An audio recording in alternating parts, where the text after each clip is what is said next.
आज की क्लास में हम लोग करेंगे धा की पहेली, ठीक है।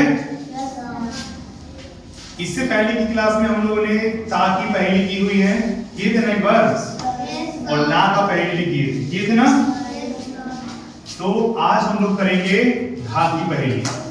इस धा की पहेली में क्या करना है, आपको यहाँ पे एक एक प्रश्न दिया हुआ है। इस प्रश्न को आप लोगों को बारी बारी से एक एक बच्चा आएगा, पढ़ेगा, और उसके बाद इन प्रश्नों का एक ऐसा उत्तर होगा जिसके अंत में क्या आएगा, क्या आएगा बच्चों, धा आएगा, ठीक है ना। यानी इन सभी का उत्तर जो होगा ना, उसके अंत में क्या आना चाहिए, धा आना चाहिए। और अगर इनके उत्तर में अंत में धा नहीं आएगा तो आपका उत्तर क्या हो जाएगा, गलत हो जाएगा। तो इसलिए सोच समझ के हमको उत्तर देना है बारी बारी से आके, और हम लोग इसको अब हल करेंगे। तो अब आप लोग बारी बारी से आइएगा और इसको हल कीजिएगा, ठीक है। तो अब हम लोग इस पहेली को हल करने के लिए बुलाते हैं रिया कुमारी को। आइए और पहला प्रश्न हल कीजिए। सबसे पहले आप प्रश्न को पढ़िए। ढोने वाला जानवर कौन होता है, गधा। क्या होता है, गधा। बोझ ढोने वाला जानवर, थोड़ा बड़ा बड़ा लिखिए, थोड़ा बड़ा लिखिए रिया। देखिए, बोझ ढोने वाला जानवर कौन होता है, गधा। लास्ट में ध आया ना, तो यही हमको आंसर लाना है कि उसके लास्ट में हमारा ध आ जाए। तो बहुत अच्छा, एक बार जोरदार ताली हो जाए। आंसर हमारा ठीक है, बोझ ढोने वाला जानवर गधा। दूसरा प्रश्न हल करने के लिए अब कोमल कुमारी आएंगी और दूसरा प्रश्न हल करेंगी। चलिए कोमल कुमारी, पहले प्रश्न को पढ़िए। जो देख नहीं सकता, दोबारा पढ़िए। जो देख नहीं सकता, जो देख नहीं सकता कौन, अंधा। जो देख नहीं सकता कौन होता है, अंधा। अंधे को दिखाई देता है, नहीं देता है, अंधे को दिखाई नहीं देता है। तो जो देख नहीं सकता वो कौन है, अंधा। और इसके भी लास्ट में क्या है, क्या है, धा। तो चलिए बहुत अच्छा आंसर, जोरदार ताली हो जाए कोमल के लिए भी। अब तीसरा प्रश्न हल करने के लिए आएंगी प्रियांशु कुमारी।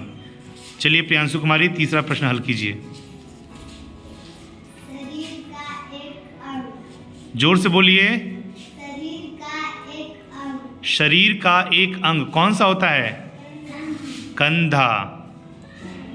शरीर का एक अंग कंधा।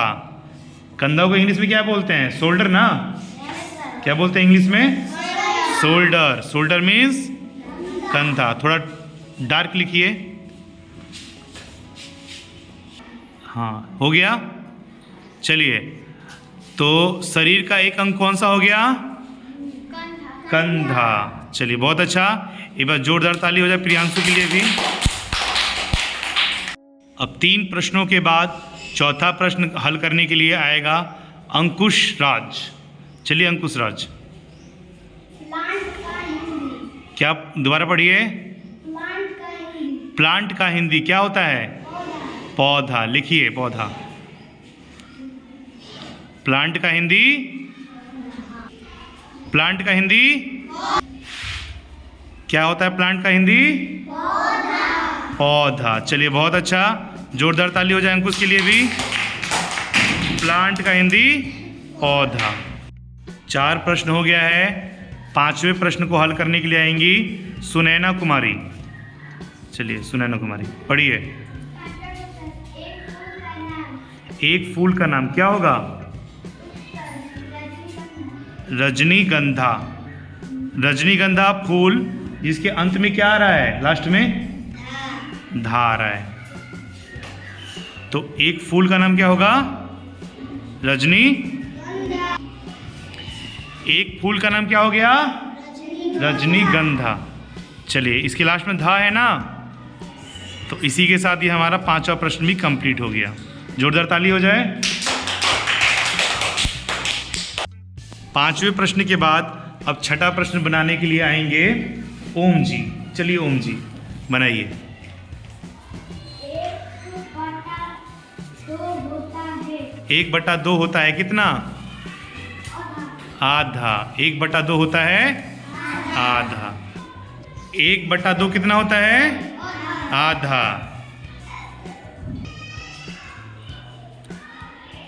तो छठा प्रश्न था 1/2 होता है आधा। हट जाइए, देखने दीजिए।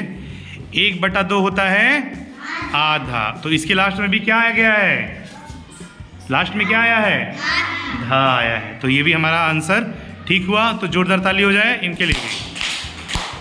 अब अंतिम सवाल को हल करने के लिए बुलाएंगे सौरव कुमार को। चलिए सौरव कुमार, हल कीजिए।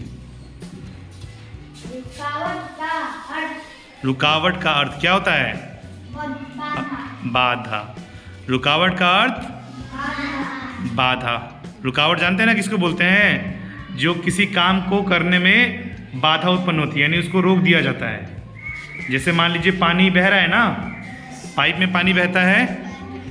जैसे पाइप में पानी बहता है ना, और किसी ने आके बीच में से पाइप को मोड़ दिया, तो क्या पानी आगे जाएगा? नहीं। तो जहाँ पे वो रुक गया, यानी उसके मार्ग में क्या आ गया? बाधा आ गया। बाधा आ गया तो वो रुक गया। ठीक है ना? तो रुकावट का अर्थ होता है बाधा। एक बार जोरदार ताली हो जाए। तो इसी के साथ आज का जो हमारा गेम है धा की पहेली यहीं पे समाप्त होता है। तो आपको ये गेम कैसा लगा? अच्छा लगा। तो आगे हम लोग चल के और भी किसी अक्षर से हम लोग क्या करेंगे? इस शब्द की पहेली खेलेंगे। ठीक है ना? तब तक के लिए हम लोग इस विषय को यहीं पे विराम देते हैं।